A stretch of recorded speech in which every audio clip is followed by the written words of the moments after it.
این مهاجران از فیلیپین در یکی از کارخانه‌های کارکرد محصولات گوشت پرنده در مجارستان یا خود ونگریا کار میکنند. درآمدی که در اینجا به دست میارند برای روزگذرانی اهل عائله‌هایشان در وطن مهم بوده است.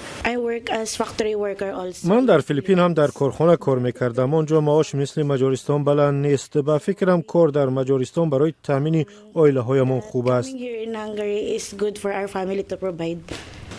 حکومت‌های مرکزگرای مجارستان و پولشه یا خود لهستان با نظرداشت افکار جمعیتی تصمیم گرفتند که دعوت نیروی کاری خارجی را کاهش دهند. عملی که به نظر کارشناسان می تواند رشد اقتصادی این کشورها را ضعیف کند. سروزیران دو کشور در زیر فشار ملتگراها به اجرای این وعده شروع کردند. پولشه دادن اجازت کار به شهروندان بیرون از اتحاد اروپا را 22% کاهش می دهد.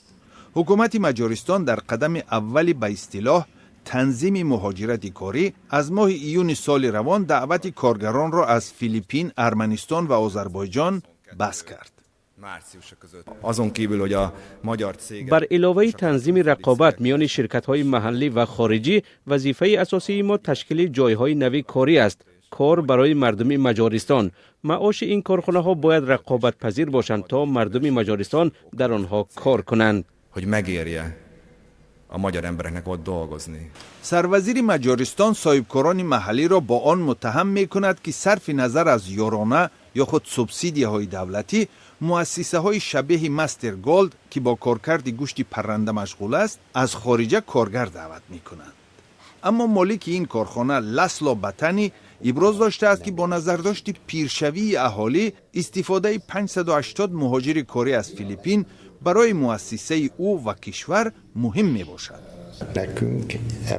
مردم محلی به شغلی که پیشنهاد میکنیم توجه ندارند.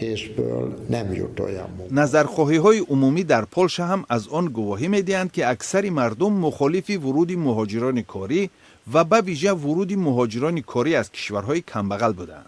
در این رابطه بانک اروپایی بازسازی و رشد اصرار می‌ورزد که کاهش ورود نیروی کاری باعث پایین شدن سرعت رشد اقتصادی می‌گردد.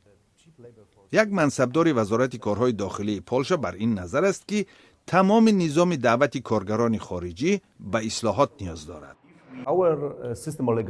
نظام ثبت نام و قانونی گرداندن حضور کارگران خارجی در سال 2015 هم تنظیم شده است. اون زمان در پولشه سالانه تخمیناً 100,000 کارگر خارجی درخواست کار و زندگی میکرد. حاضر سال تا 600 و حتی 700,000 خارجی درخواست کار و زندگی در کشور ما را دارند. نظام باید بازبینی شود. مهاجر آذربایجانی فیروزه آقازاده از این بحث و بررسی ها ناراحت است، زیرا 26 ماه این جانب منتظر اجازت کار و اقامت در پولشه می باشد. احساس میکنم حیاتم متوقف شده است. هیچ نقشه کشیدن نمیتوانم. اگر من امروز از این کشور بیرون شوم، اثنای بازگشت باید از نو روادیدی سفر به اینجا را بگیرم. به قول این خانم دریافت سند اقامه دائمی امکان می‌دهد که بدون مشکلی به خارج از پولشه سفر نموده بدون مشکلی به این کشور برگردد.